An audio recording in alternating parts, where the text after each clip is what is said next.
Olá pessoal do portal Estudando Direito, tudo bem? Eu sou César Mota, professor de Direito Processual Civil, e nessa nossa aula de hoje, para a prova da Ordem dos Advogados do Brasil, a gente vai trabalhar o julgamento dos casos repetitivos. Especial atenção para esses dois institutos aqui. Primeiro, o IRDR, que é o Incidente de Resolução de Demandas Repetitivas, e também o julgamento dos recursos excepcionais através do regime repetitivo. Que recursos excepcionais são esses que a gente vai aqui trabalhar? São os recursos para os tribunais superiores. Estamos falando aqui do recurso extraordinário e também do recurso especial, quando esses dois recursos são afetados pelo regime do julgamento dos repetitivos. Mas, pessoal, antes da gente entrar especificamente nos artigos, nos dispositivos do Código de Processo Civil que trabalham esses dois institutos e trabalham o julgamento dos casos repetitivos de uma forma mais ampla, eu quero traçar uma importante distinção aqui com vocês. Uma distinção que serve muito para entender o próprio conceito do julgamento dos casos repetitivos. É a distinção, de um lado, colocando as ações coletivas, o conceito das ações coletivas, e do outro lado, o conceito do julgamento dos casos repetitivos. Veja só você, na ação coletiva, a situação jurídica coletiva é a questão principal. Essa situação jurídica coletiva, é bom a gente entender e lembrar que ela está lá no artigo 81 do Código de Defesa do Consumidor. Essa situação jurídica coletiva vai ser aquela situação do direito difuso, do direito coletivo em sentido estrito ou do direito individual homogêneo. É importante depois você analisar com um pouco mais de atenção esses dispositivos, esses incisos que estão ali no artigo 81, parágrafo único do Código de Defesa do Consumidor, porque ele traz detalhadamente o conceito de cada um desses interesses coletivos, tanto do interesse difuso, quanto do coletivo em sentido estrito, quanto do individual homogêneo. Mas para a nossa aula de hoje, o importante é destacar que nas ações coletivas, essa situação jurídica coletiva vai ser a questão principal que estará sendo debatida ali no Poder Judiciário. Já no julgamento dos casos repetitivos, a situação que estará sendo julgada a título de julgamento de caso repetitivo é uma questão de direito. Mas essa questão de direito não necessariamente será o objeto litigioso, ou seja, aquela questão principal que foi levada ao Poder Judiciário. Podemos ter uma questão de direito que se repete em vários processos e que por isso precisamos de uma isonomia, de uma igualdade, de uma segurança jurídica, mas que o objeto litigioso em si, ou seja, os limites das demandas que estão ali sendo julgadas de forma idêntica no que diz respeito à questão de direito que se repete, nem sempre esses limites são rigorosamente iguais. O objeto litigioso em uma demanda pode ser diferente da outra, desde que todas essas demandas tenham uma questão de direito em comum. E é essa questão de direito em comum que será julgada através do regime do julgamento de casos repetitivos. Então é isso, pessoal. Ações coletivas, questão principal, versa sobre essa situação jurídica coletiva, e no julgamento do caso repetitivos, não necessariamente. Nós podemos ter um objeto litigioso diferente. O importante é termos uma questão, pelo menos, de direito que se repete ao longo desses processos.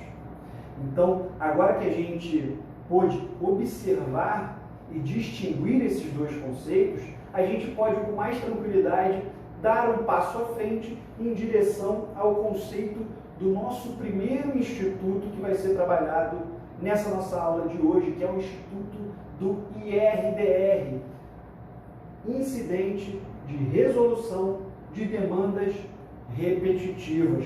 Veja só, trata-se de um incidente instaurado num processo de competência originária ou em recurso, inclusive na remessa necessária, para o julgamento de uma causa piloto. Além desse conceito, que é importante a gente ter em mente, eu preciso destacar aqui esses 3 pontos em amarelo. Não só destacar pela sua importância, mas para a gente poder trabalhar um pouquinho melhor esses conceitos que trazem mais fundamentos e uma melhor observação acerca desse instituto que é o IRDR. E o primeiro ponto em destaque é a respeito do seu próprio nome, incidente. Já está na própria nomenclatura desse Instituto do Direito Processual Civil. E não é à toa. Vejamos, o incidente traz a natureza jurídica desse instituto. Afasta, por exemplo, o IRDR da natureza jurídica de um recurso, ou então de uma ação autônoma.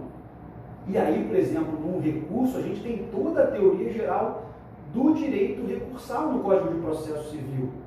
Já o IRDR, por não ser um recurso, não necessariamente ele terá de observar todos esses requisitos da teoria geral dos recursos.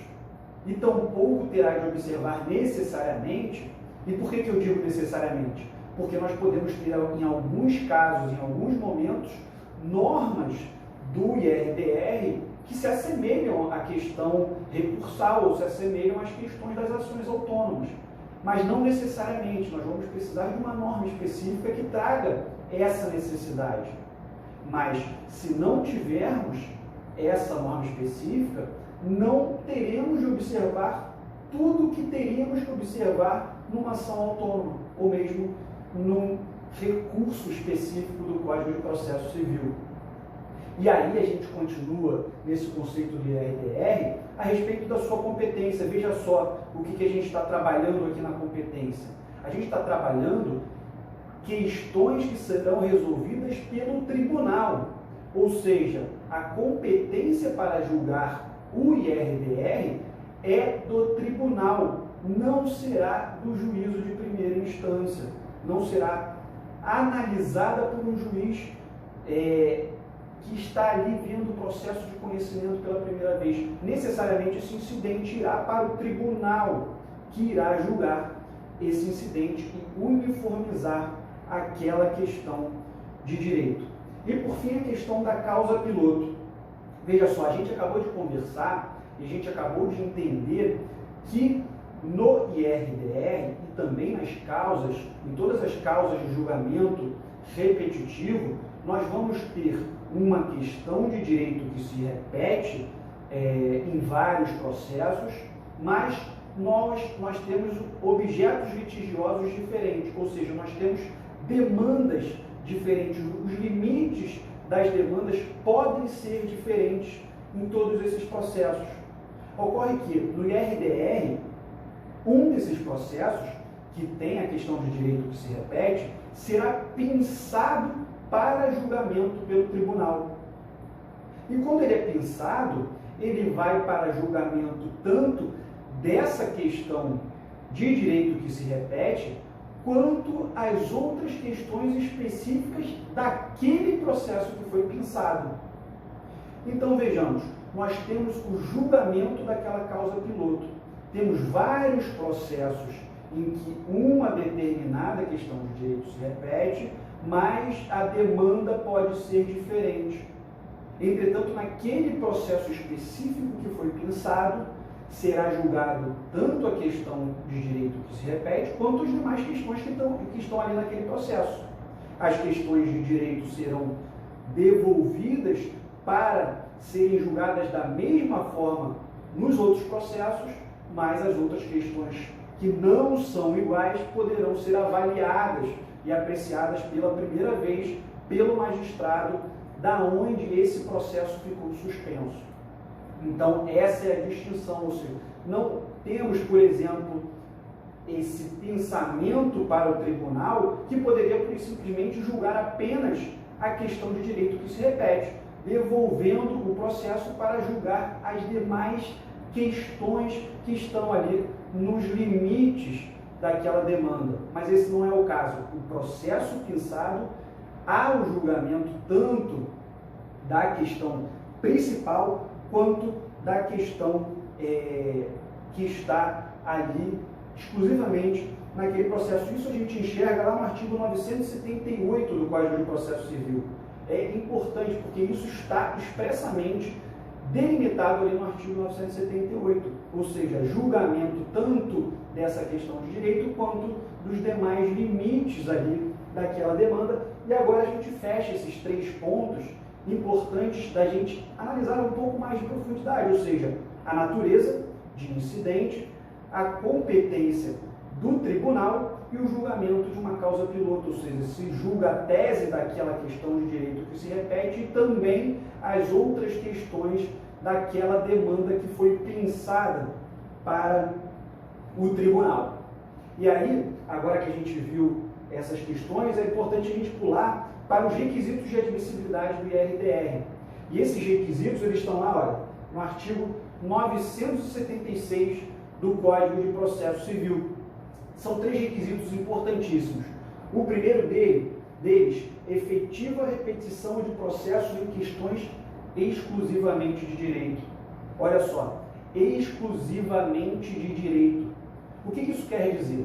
Quer dizer que essas questões que se repetem e que serão julgadas através de um incidente de resolução de demandas repetitivas, elas não podem dizer respeito às questões de fato de um processo. A gente lembra que quando uma demanda é elaborada, ou seja, um processo se inicia, nós temos questões de fato e questões de direito. Lá na nossa causa de pedir, lá no início do processo, ocorre que o julgamento a título de IRDR, através desse nosso instituto, essa questão que se repete no processo, necessariamente será uma questão exclusivamente de direito.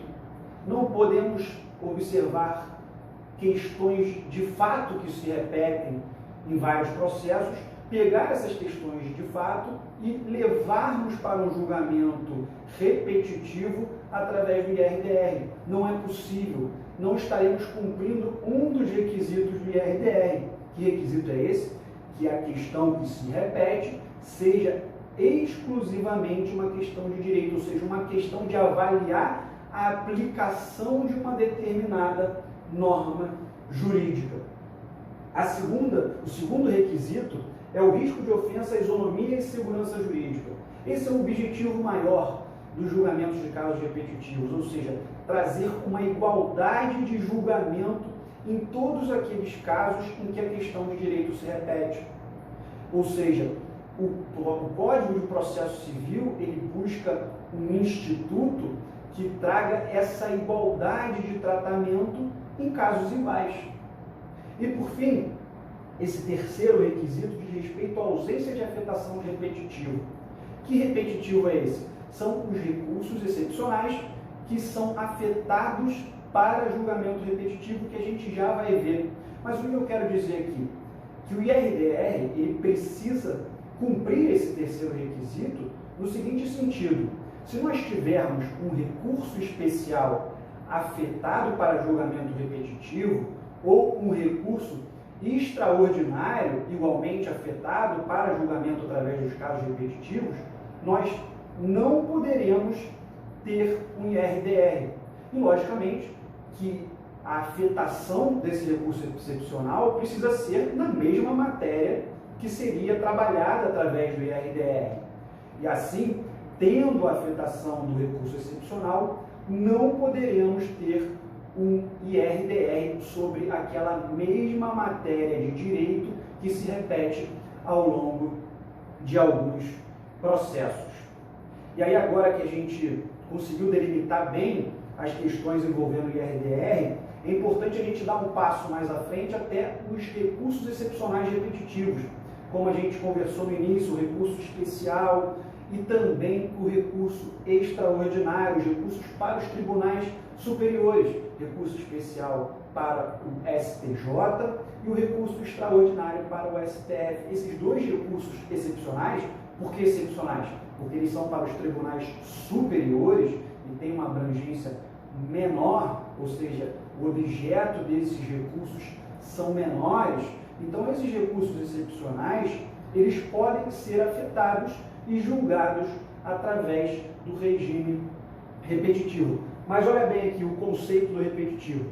Quando os requisitos apontados nos casos do IRDR, a gente acabou de ver os 3 requisitos importantes, ou seja, para o IRDR, que ele vai ser julgado sem que tenha uma afetação. Então, se nós tivermos uma afetação desse recurso excepcional, não teremos o IRDR. Então, se estiverem presentes aqueles requisitos que configuram como a necessidade de isonomia, a necessidade de segurança jurídica e também uma mesma questão de direito, caso esses requisitos estejam presentes num recurso especial ou extraordinário, aí nós teremos de seguir esses dispositivos aqui, do 1036 ao 1041, porque estaremos diante do julgamento de casos repetitivos através do regime dos recursos excepcionais.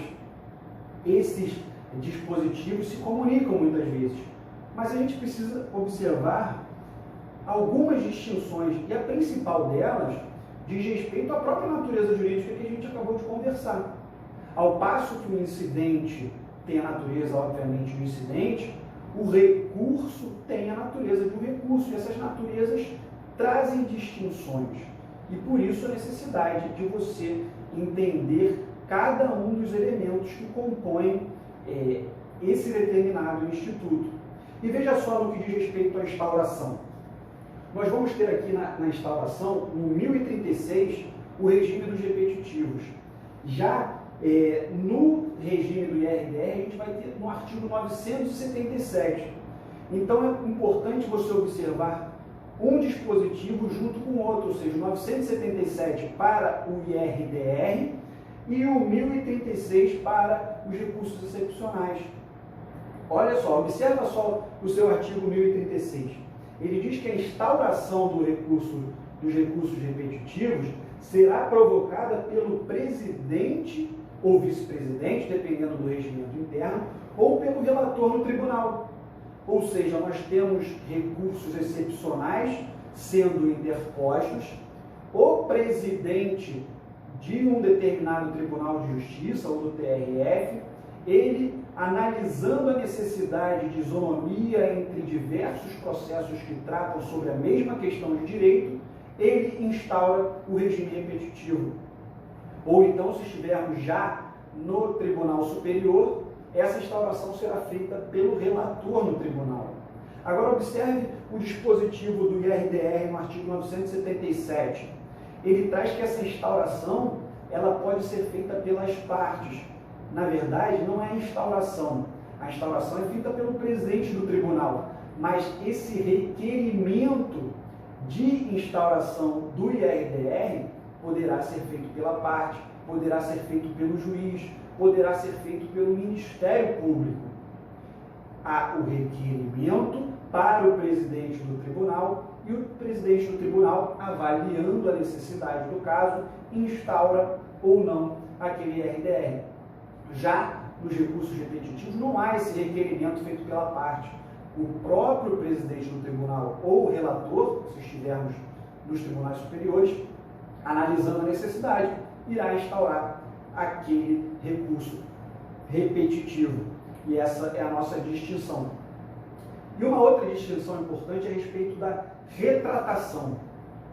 Veja só, artigo 1040 do Código de Processo Civil, inciso 2. Caso o julgamento em repetitivo seja contrário ao que foi decidido na instância inferior, haverá a retratação. E por que isso? Porque nós estamos aqui diante de um recurso. Se nós estamos diante de um recurso, o que aconteceu previamente? O juízo preliminar julgou essa demanda e nós tivemos a interposição de um recurso. Se nós tivemos a interposição de um recurso, já tivemos uma decisão proferida pelo juízo anterior, quando o juízo posterior decide de uma forma diversa, o que ele precisa fazer? Determinar que aquele juízo que decidiu de uma forma diferente se retrate. Ou seja, cancele, revogue aquela primeira decisão que ele proferiu, diferente da decisão proferida no repetitivo, e traga uma nova decisão que seja compatível com o que agora foi decidido através do regime repetitivo. Já no incidente, nós não estamos diante de um recurso, ou seja, não necessariamente nós teremos um julgamento.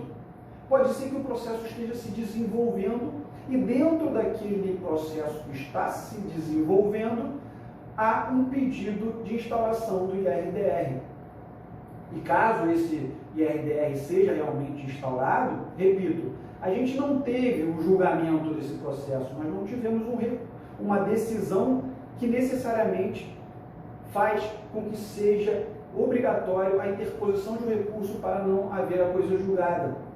Então, já que esse processo parou sem um determinado julgamento e houve o IRDR pensando para o tribunal que vai determinar que o julgamento seja feito de uma forma, não necessariamente haverá retratação.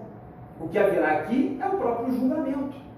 Ou seja, se esse juízo anterior nada julgou, ele pura e simplesmente irá julgar da forma como o tribunal julgou. Isso para quê? A gente volta. Isso para ter isonomia, para ter segurança jurídica, para ter igualdade. O objetivo do julgamento dos casos repetitivos, é sempre importante a gente ter em mente, é um objetivo que faça com que todos esses processos em que a questão de direito seja igual, sejam julgados da mesma forma. E assim a gente terá conseguido obter essa igualdade, essa isonomia, essa segurança jurídica. Então, meus caros amigos, é bom que a gente lembre a distinção entre ações coletivas e o regime geral, ou seja, os limites da demanda que se distinguem.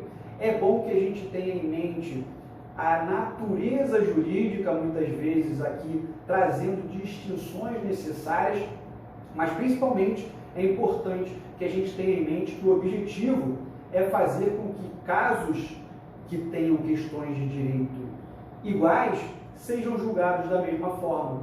E assim o IRDR ou os recursos excepcionais repetitivos terão obtido a sua finalidade.